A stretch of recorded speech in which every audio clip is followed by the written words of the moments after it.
नमस्कार, PG foundation classes के online platform पर आप सभी का हार्दिक स्वागत है।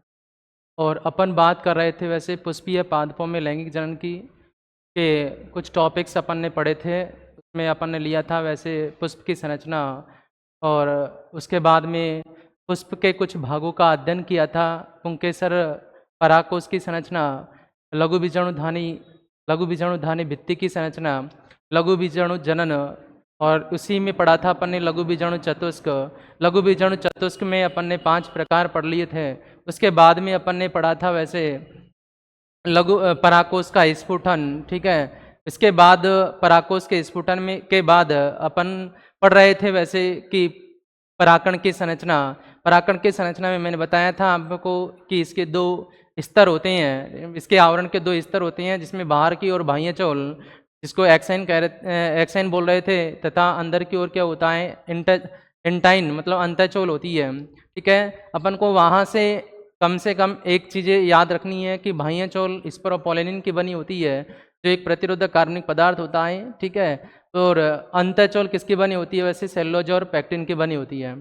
इसके बाद अपन बात कर रहे थे परागकण, ठीक है। परागकण के बारे में उनके स्ट्रक्चर की अध्ययन कर रहे थे। वैसे मैंने बताया भी था, यहाँ बाह्य चोल में क्या होती है, प्रतिरोधक कार्बनिक पदार्थ होती है, ठीक है। और इसमें 3 जनन छिद्र होती हैं। द्विबीजपत्री पादपों में तो 3 जनन छिद्र होती हैं, एक बीजपत्री पादपों में केवल एक ही जनन छिद्र पाया जाता है। आज अपन बात करेंगे परागकण के लास्ट टॉपिकों की, जिसमें आपको दिया एक तो परागकणों से हानियाँ, ठीक है। अब परागकणों से हानियों में क्या होता है कि कुछ परागकणों के लाभ भी होती हैं तो कुछ हानियाँ भी होती हैं, ठीक है। तो अपन कहेंगे कि परागकणों से हानियों में अपन लेते हैं कि जो टेपिटम कोशिका होती है, लघु बीजाणुधानी भित्ति में सबसे आंतरिक एवं विकसित परत होती है टेपिटम, ठीक है।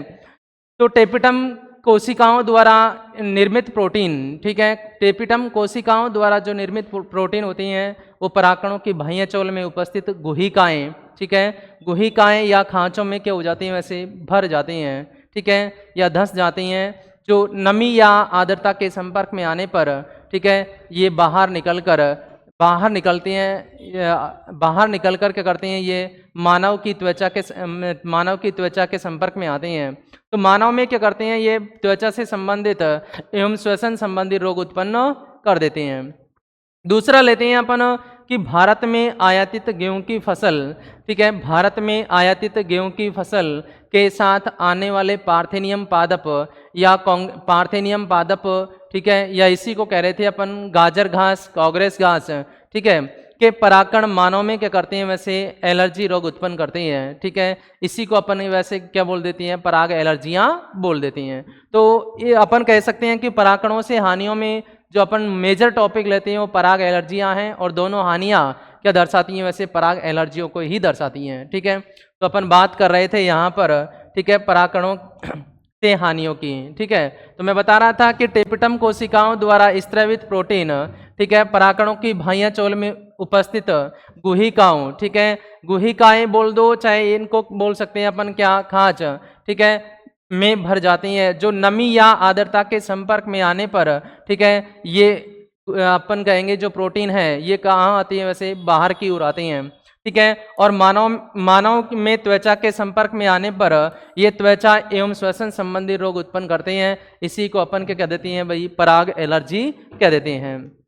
दूसरी चीज होता है कि भारत में आयातित गेहूं की फसल के साथ आने वाले पार्थेनियम पादप, ठीक है, या गाजर घास, ठीक है, इसी को बोलते हैं कांग्रेस घास, ठीक है। कांग्रेस घास के परागकण मानव में क्या करते हैं, वैसे एलर्जी रोग उत्पन्न करते हैं। तो यहाँ से एक क्वेश्चन बनता है, ठीक, कि पार्थेनियम पादप, ठीक है, पार्थेनियम पादप, ठीक है, की कौन सी संरचना, ठीक है, कि कौन सी संरचना मानव में, ठीक है, एलर्जी रोग उत्पन्न करती है, ठीक है, एलर्जी रोग उत्पन्न करती है, ठीक है, मानव में एलर्जी रोग उत्पन्न करती है, ठीक है भाई, मानव में एलर्जी रोग उत्पन्न करती है, ठीक है। तो आपसे कई बार क्वेश्चन पूछ लिया जाता है, ये 1 नंबर से पूछेगा कि पार्थेनियम पादप, गाजर घास या कांग्रेस घास की कौन सी संरचना मानव में एलर्जी रोग उत्पन्न करती है? ठीक है, तो मानव में कौन सी संरचना एलर्जी रोग उत्पन्न करती है? वैसे परागकण। ठीक है, मानव में अपन देखो यहाँ बता रखा है, वैसे भारत में आयातित गेहूं की फसल के साथ आने वाले पार्थेनियम पादप या गाजर घास या कांग्रेस घास के परागकण, ठीक है, कांग्रेस घास के परागकण मानव में क्या करते हैं? वैसे एलर्जी रोग उत्पन्न करते हैं। और क्वेश्चन बन रहा है पार्थेनियम पादप की कौन सी संरचना मानव में एलर्जी रोग उत्पन्न करती है? ठीक है भाई, 1 नंबर से अपन से क्वेश्चन पूछा जाता है। इसके बाद अपन पढ़ेंगे वैसे परागकणों के से लाभ। मैंने बताया था कि परागकण, कुछ परागकणों के क्या होते हैं वैसे लाभ होती हैं, तो कुछ क्या होती हैं वैसे हानियां होती हैं। ठीक है, अपन ने हानियां पढ़ लिया, अब पढ़ेंगे अपन लाभ। देखो परागकण क्या होते हैं? पोषक पदार्थों से क्या होते हैं भाई? परिपूर्ण होते हैं। ठीक है, या अपन कह सकते हैं आहार संपूरकों से क्या होते हैं? परिपूर्ण होते हैं। इनमें असंतृप्त वसा को भी शामिल कर लिया जाता है। तो आपने देखा होगा कि परागकण होते हैं ये पोषक पदार्थों से परिपूर्ण होते हैं, जिसके कारण इनका उपयोग दौड़ लगाने वाले धावक, ठीक है, या दौड़ लगाने वाले धावक या एथलेटिक्स तथा घोड़े क्या करते हैं? ये तुरंत ऊर्जा उत्पन्न करने के लिए, ठीक है, परागकणों से बने उत्पादों का क्या करते हैं भाई? उपयोग करते हैं। परागकणों से बने क्या करते हैं? उत्पादों का उपयोग करते हैं। ठीक है, इसे पराग उत्पाद भी कहते हैं। ठीक है, इसके बाद परागकण आहार संपूरकों से क्या होते हैं भाई? परिपूर्ण होते हैं और इनसे बने उत्पादों का उपयोग गोलियां बनाकर, ठीक है, आहार के रूप में लिया जाता है। ठीक है, इनका उपयोग अपन कहेंगे कि गोलियां बनाकर आहार के रूप में किया जाता है, जिन्हें पराग गोलियां कहते हैं। ठीक है, इसके साथ जब असंतृप्त वसा उपस्थित होती है, ठीक है, तो ये क्या करते हैं? इनका उपयोग क्रीम इमल्सन का आदि बनाने में किया जाता है, जो हमारी त्वचा को सूर्य से आने वाली पराबैंगनी किरणों से क्या करती है? सुरक्षा करती है। ठीक है, जो सूर्य से आने वाली पराबैंगनी किरणों से हमारी त्वचा की क्या करती हैं? सुरक्षा करती है। तो अपन बात कर रहे थे परागकणों के लाभ की। तो मैं बता रहा था कि परागकण पोषक पदार्थों से क्या होते हैं भाई? परिपूर्ण होते हैं। पश्चिमी देशों में दौड़ लगाने वाले घोड़े, ठीक है, पश्चिमी देशों में दौड़ लगाने वाले घोड़े धावक या एथलेटिक्स तुरंत ऊर्जा प्राप्त करने के लिए, ठीक है, परागकणों से बने उत्पाद का बने विलयन या उत्पाद का क्या करते हैं भाई? उपयोग करते हैं। इसी को क्या कह देते हैं अपन? पराग उत्पाद कहते हैं। अधिकांशतः क्वेश्चन पूछा जाता है कि पराग उत्पाद किसे कहते हैं, तो अपन कह सकते हैं कि परागकण पोषक पदार्थों से परिपूर्ण होते हैं। पश्चिमी देशों में दौड़ लगाने वाले घोड़े धावक या एथलेटिक्स तुरंत ऊर्जा प्राप्त करने के लिए परागकणों से बने विलयन का उपयोग करती हैं। इसी को क्या कह देते हैं अपन? पराग उत्पाद कह देते हैं। दूसरा अपन ले रहे थे कि परागकण आहार संपूरकों से क्या होते हैं भाई? परिपूर्ण होते हैं। इनसे बने उत्पादों का उपयोग पराग गोलियां बनाकर, ठीक है, क्या होता है कि पराग गोलियां बनाकर आहार संपूरकों के रूप में, ठीक है, इनका उपयोग किया जाता है। इसी को क्या कह देते हैं अपन? पराग गोलियां कहते हैं। कई बार क्वेश्चन पूछ लिया जाता है अपन से पराग गोलियां क्या होती हैं। ठीक है, तो परागकण क्या होते हैं भाई? आहार संपूरकों से क्या होती हैं? परिपूर्ण होती हैं और इनका उपयोग अपन कहेंगे इनसे बने उत्पादों का उपयोग, ठीक है, गोलियां बनाकर आहार के रूप में किया जाता है। ठीक है, इन्हें पराग गोलियां, ठीक है, इन्हें क्या कह देते हैं अपन? पराग गोलियां या बी पोलन कहते हैं। ठीक है, क्या कह देती हैं? पराग गोलियां या बी पोलन कहते हैं भाई। ठीक है, इसी के बाद जैसे अपन लेते हैं परागकण पोषक पदार्थों से क्या होते हैं भाई? परिपूर्ण होते हैं और इनमें असंतृप्त वसा को भी शामिल कर लिया जाता है। मैं बता रहा था कि परागकण पोषक पदार्थों से परिपूर्ण या अपन कहेंगे आहार संपूरकों से परिपूर्ण होते हैं और इनमें किसको भी शामिल कर लिया जाता है? असंतृप्त वसा को भी शामिल कर लिया जाता है। इस असंतृप्त वसा की उपस्थिति के कारण, ठीक है, इस असंतृप्त वसा की उपस्थिति के कारण, ठीक है, इनका उपयोग किसके रूप में किया जाता है? क्रीम इमल्सन के रूप में भी किया जाता है। ठीक है, इनका उपयोग किसके रूप में किया जाता है? क्रीम या इमल्सन बनाने के रूप में किया जाता है। ठीक है, जिसके कारण ये हमारी त्वचा की सूर्य से आने वाली पराबैंगनी किरणों, ठीक है, से क्या करती है? वैसे सुरक्षा करती है। इस प्रकार हम परागकणों के लाभ 3 रूपों में पढ़ते हैं। ठीक है भाई, इसके बाद जैसे अपन आगे चलते हैं, ठीक है, तो तो क्या आता है वैसे परागकणों का जीवन काल आता है, ठीक है, या जीवन अवधि, ठीक है। देखो कोई भी घटनाएं होती हैं, जैसे अपन कहते हैं कि कोई भी जीव होता है, ठीक है, वो उसकी अपन कहेंगे जो कि कोई भी जीव होता है वो जन्म लेता है और उसकी क्या होती है वैसे प्राकृतिक मृत्यु निश्चित होती है। लेकिन मैंने आपको पहले ही बताया था कि एक कोशिकीय जीव क्या होती हैं वैसे अमर होती हैं। यहाँ अपन बात करते हैं परागकणों की, ठीक है। तो परागकण क्या होते हैं कि वह समय अवधि जिसमें कोई भी परागकण क्या होते हैं क्रियाशील होती हैं, ठीक है। तो उस समय अवधि को क्या कहेंगे परागकणों का जीवन काल, यह क्या कह देती हैं जीवन अवधि कहते हैं। इसमें आप लेते हैं कि जैसे घास कुल है, ठीक है, इसमें अनाज घास या अनाज आती हैं, इनके परागकणों का जीवन काल मात्र 30 मिनट का होता है। लेकिन रोजेसी, लेग्यूमिनोसी, ठीक है, सोलेनेसी एवं मालवेसी कुल के परागकणों का जीवन काल कई महीनों तक का होता है। तो अपन बात कर रहे थे कि वह समय अवधि जिसमें परागकण क्या रहते हैं वही क्रियाशील होती हैं, ठीक है, उसी को क्या कहेंगे अपन परागकणों का जीवन काल कहते हैं। भिन्न भिन्न पादपों के परागकणों का जीवन काल क्या होता है वही भिन्न भिन्न होता है। जैसे अपन उदाहरण के रूप में ले रहे थे, एक तो घास, ठीक है, या अनाज कुल के परागकणों का जीवन काल मात्र कितना होता है 30 मिनट का होता है।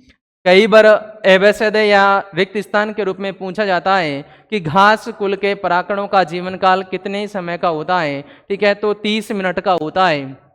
इसके साथ अपन बात कर रहे थे रोजेसी कुल में गुलाब आता है, लेग्यूमिनोसी में क्या आता है चना आता है, सोलेनेसी में क्या आता है आलू आता है, ठीक है, और मालवेसी में क्या आता है गुड़ल आदि के पादपों के परागकणों का जीवन काल, ठीक है, क्या होता भाई कई महीनों का होता है, ठीक है, क्या होता भाई कई महीनों का होता है, ठीक है भाई। तो अपन इसकी बात कर रहे थे किसकी परागकणों के जीवन काल या जीवन अवधि की। तो नेक्स्ट पढ़ते हैं अपन पराग बैंक या पराग भंडार।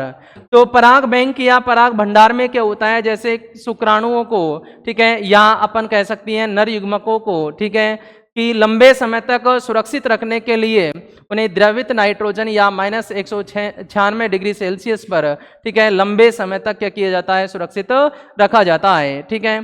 तो इस को ही क्या कह देते हैं अपन पराग बैंक या पराग भंडार कहेंगे, ठीक है। इसी रूप में यदि शुक्राणुओं के रूप में लिया जाता है तो उसे वीर्य सेचन कहते हैं, ठीक है, उसे ही क्या कह देते हैं वैसे वीर्य सेचन कहते हैं। इसके रूप में अपन लेते हैं कि परागकणों को भंडारित करने का वह स्थान जहां द्रव नाइट्रोजन, ठीक है, या -196 डिग्री सेल्सियस ताप पर उन्हें लंबे समय तक क्या किया जाता है वैसे सुरक्षित रखा जाता है, उन्हीं को क्या कह देते हैं अपन पराग बैंक या पराग भंडार कहते हैं। और इनका उपयोग किसके रूप में किया जाता है, ठीक है, कब किया जाता है कृत्रिम संकरीकरण, ठीक है, या अपन कहेंगे कृत्रिम जो संकरीकरण होता है उसमें किया जाता है। कृत्रिम संकरीकरण में क्या होता है कि कोई भी पादपों, ठीक है, अपन कहेंगे कि भिन्न भिन्न प्रजाति, ठीक है, के दो अलग अलग पादपों के श्रेष्ठ गुणों को जब एक ही पादप में लाया जाता है, ठीक है, एक ही पादप में लाने के लिए जो क्रॉस किया जाता है उसी को क्या कहेंगे अपन कृत्रिम संकरीकरण या कृत्रिम संकरण कहते हैं। इसमें आप पढ़ोगे वैसे कि एक तो विपुंसन की क्रिया होती है और एक थैलीकरण या बोरा वस्त्रावरण होता है, ठीक है। विपुंसन या इमेस्कुलेशन, ठीक है, में आप पढ़ते हो कि जब कलिका अवस्था में, ठीक है, द्विलिंगी पुष्प की कलिका अवस्था में परागकोश को काट करके कर देना, अलग कर देना क्या कहलाता है विपुंसन कहलाता है। और थैलीकरण में क्या होता है कि विपुंसित पुष्पों को जब किसी कागज की झिल्ले या थैलीनुमा संरचना से क्या कर दिया जाता है आवृत कर दिया जाता है, उसे थैलीकरण या बोरा वस्त्रावरण कहते हैं, जिसके कारण वर्तिकाग्र को अवांछित परागकणों के संदूषण से क्या किया जाता है बचाया जाता है। इसके साथ ही अपन बात करेंगे वैसे परागणु विज्ञान, क्योंकि कभी कभी पूछ लिया जाता है पैलेंटोलॉजी क्या है, ठीक है। तो वनस्पति विज्ञान की वह शाखा, ठीक है, वनस्पति विज्ञान की वह शाखा जिसके अंतर्गत परागकणों के संरचना एवं कार्यों का अध्ययन किया जाता है पैलेंटोलॉजी या परागणु विज्ञान कहलाती है। और इसका मुख्यालय कहाँ स्थित होता है हैदराबाद, ठीक है, दिल्ली, हैदराबाद एवं लखनऊ में स्थित होता है, ठीक है। तो अपन बात कर रहे थे परागणु विज्ञान या पैलेंटोलॉजी की, ठीक है भाई। इसके आगे अपन बात करेंगे नर युग्मकोद्भिद की संरचना, ठीक है, नर युग्मकोद्भिद। पहली बात तो अपन को ये याद होना चाहिए क्योंकि अपन बता चुके कि नर युग्मकोद्भिद होता क्या है। तो अंकुरित परागकणों को ही क्या कह देते हैं, वैसे नर युग्मकोद्भिद कहते हैं। ठीक है, तो नर युग्मकोद्भिद की संरचना एवं परिवर्धन की बात करेंगे। ठीक है, तो अपन बात कर रहे थे कि अगुणित, ठीक है, जो लघु बीजाणु या परागकण होते हैं उन्हें नर युग्मकोद्भिद की प्रथम कोशिका कहते हैं। जब अपन परागकण की संरचना के बारे में पढ़ रहे थे तो अपन बता रहे थे कि परागकण नर युग्मकोद्भिद की क्या होती है, वैसे प्रथम कोशिका होती है। ठीक है, तो अपन यहीं पर बात करते हैं कि अगुणित जो लघु बीजाणु या परागकण होते हैं वो नर युग्मकोद्भिद की क्या होती है, वैसे प्रथम कोशिका होती है। ठीक है, और इसी में अपन बात कर रहे थे कि पराग नलिका एवं नर युग्मको युक्त अंकुरित जो परागकण होता है, ठीक है, अंकुरित जो परागकण होता है वो क्या कहलाता है भाई, नर युग्मकोद्भिद कहलाता है। ठीक है, और इसके कितने चरण होते हैं भाई, 2 चरण होते हैं। देखो, प्रथम चरण होता है, ठीक है, ये पराग स्फुटन से पूर्व का होता है, अर्थात जब परागकण केवल परागकोश में ही रहती हैं। ठीक है, इस समय क्या होता है कि जैसे ही जब अपन कहेंगे कि इस चरण में, ठीक है, इस चरण में क्या होता है, परागण की क्रिया से पहले, परागण की क्रिया में क्या होता है कि परागकण कहाँ तक पहुंचते हैं, वैसे स्त्री केसर के वर्तिकाग्र तक पहुंचते हैं। ठीक है, तो मैं बता रहा था कि इस चरण में परागण से पहले ही, ठीक है, ये क्रिया जो परागण से पहले ही संपन्न हो जाती है, अर्थात परागकण परागकोश से, ठीक है, मुक्त होने से पूर्व ही क्या हो जाती है, संपन्न हो जाती है। मैं बता रहा था कि जब परागकोश स्फुटन हुआ ही नहीं, ठीक है, तो परागकण परागकोश से बाहर नहीं उत्सर्जित होते हैं, तो इनके उत्सर्जन से पूर्व ही ये क्रिया क्या हो जाती है, वैसे प्रारंभ हो जाती है। और इस चरण में क्या होता है, परागकोश में, ठीक है, परागकण शीघ्रता से आकार और आयतन में क्या कर लेते हैं भाई, वृद्धि कर लेते हैं। ठीक है, इस चरण में क्या होता है, परागकण अपने खाद्य संचय कर अपने आकार एवं आयतन में क्या कर लेती हैं, वृद्धि कर लेती है। ठीक है, जिसके बाद, ठीक है, परागकण क्या करते हैं, वैसे समसूत्री विभाजन करती हैं और क्या हो जाती है, 2 असमान कोशिकाओं का निर्माण हो जाता है। ठीक है, जब खाद्य पदार्थों का संचय कर आकार एवं आयतन में क्या कर लेती हैं, वृद्धि कर लेते हैं, तो इसके बाद इनमें क्या होता है, समसूत्री विभाजन होता है, जिसके कारण 2 असमान कोशिकाओं का निर्माण होता है। ठीक है, जिसमें बड़ी कोशिका कायिक कोशिका कहलाती है और छोटी कोशिका जनन कोशिका कहलाती है। ठीक है, कायिक कोशिका, ठीक है, आकार में क्या होती है, बड़ी होती है। ठीक है, और इसी के द्वारा किसका निर्माण होता है, पराग नलिकाओं का निर्माण होता है। जनन कोशिका आकार में क्या होती है, छोटी होती है, जो कायिक कोशिका के जीव द्रव में तैरती रहती है। ठीक है, और इसी में क्या होता है, जनन कोशिका के केंद्रक में विभाजनों द्वारा नर युग्मकों का निर्माण होता है। ठीक है, तो अपन बात कर रहे थे कि इनमें जो बड़ी कोशिका होती है, ठीक है, वो कौन सी कोशिका होती है, कायिक कोशिका होती है, और छोटी कोशिका होती है वो कौन सी होती है भाई, जनन कोशिका होती है। ठीक है, इस समय परागकण कौन सी अवस्था में होती हैं, ठीक है, द्विकोशिकीय अवस्था में होती हैं। जब अपन ने परागकणों की संरचना की बात की थी तो परागकणों की 3 स्टेज बताई थी कि 1 कोशिकीय अवस्था में भी होती हैं, 2 कोशिकीय अवस्था में भी होती हैं और 3 कोशिकीय अवस्था में भी होती हैं। 1 कोशिकीय अवस्था में कब होती हैं, जब परागकणों में केवल स्वयं का केंद्रक होता है। द्विकोशिकीय अवस्था में कब होती हैं, जब इनमें कायिक कोशिका तथा जनन कोशिकाओं का निर्माण हो जाता है। और त्रिकोशिकीय अवस्था में जब होते हैं, जब इनकी कायिक कोशिका के केंद्रक में समसूत्री विभाजनों द्वारा 2 नर युग्मकों का निर्माण हो जाता है। जो कौन से चरण में पढ़ते हैं अपन, द्वितीय चरण में पढ़ते हैं। देखो इसमें क्या होता है, मैं बता रहा था पहले कि कायिक कोशिका आकार में क्या होती है, बड़ी होती है, जो बाद में पराग नलिका का क्या करती है भाई, निर्माण करती है। ठीक है, और जबकि जनन कोशिका आकार में क्या होती है, छोटी होती है। ठीक है, और सघन जीवद्रव युक्त होती है, और कायिक कोशिका के जीवद्रव में क्या रहती है भाई, तैरती रहती है और विभाजित होकर क्या करती है, 2 नर युग्मक बनाती है। ठीक है, इस समय मैं बता रहा था कि परागकण, ठीक है, परागकण, ठीक है, कौन सी अवस्था में होता है, त्रिकोशिकीय अवस्था में होता है। ठीक है, कौन सी अवस्था में होता है, त्रिकोशिकीय। ठीक है, त्रिकोशिकीय अवस्था में होता है। ठीक है, ये परागकण पूर्ण परिपक्व परागकण होता है। ठीक है, पूर्ण रूप से परिपक्व परागकण होता है, ये त्रिकोशी की अवस्था में होता है। ठीक है, इसके बाद अपन बात कर रहे थे द्वितीय चरण की, कि इस चरण में कि ये चरण जो होता है वो परागण की क्रिया के क्या आता है भाई, पश्चात आता है। प्रथम चरण परागण की क्रिया से पहले आ रहा था। ठीक है, अब दूसरा चरण होता है ये परागण की क्रिया से बाद में आता है। परागण की क्रिया में बता रहा था कि परागण, ठीक है, परागकोश से निकलकर स्त्री केसर के कहाँ पहुंचते हैं भाई, वर्ती काग्र पर पहुंचते हैं। ठीक है, तो उस क्रिया के पश्चात, ठीक है, कौन सी क्रिया, कौन सा चरण आता है भाई, द्वितीय चरण आता है। इस चरण के अंतर्गत कायिक कोशिका की भित्ति, ठीक है, जनन छिद्र से, जन्म छिद्र या इन्हीं को कहते हैं अपन जर्म पोर।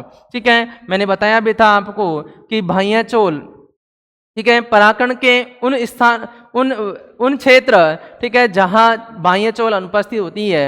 ठीक है, द्विबीजपत्री पादपों में 3 जनन छिद्र होते हैं, जबकि एकबीजपत्री पादपों में केवल एक ही जनन छिद्र होता है। ठीक है, तो मैं बता रहा था कि कायिक कोशिका की भित्ति जनन छिद्र से बाहर निकलकर, ठीक है, किसका निर्माण करती है भाई, पराग नलिका का निर्माण करती है। ठीक है, यह पराग नलिका वर्तिका से होते हुए है। ठीक है, क्योंकि ये क्या होता है कि जैसे ही परागकणों से पराग नलिका निकलती है, ये वर्तिकाग्र के अंदर धंसती है। ठीक है, और वर्तिकाग्र के अंदर इनको आवश्यक पोषक माध्यम मिलते हैं। ठीक है, जिसके कारण ये वर्तिका से होते हुए कहाँ तक पहुँचती है भाई, बीजांड तक की तरफ पहुँचती है। ठीक है, बीजांड की ओर गति करती है।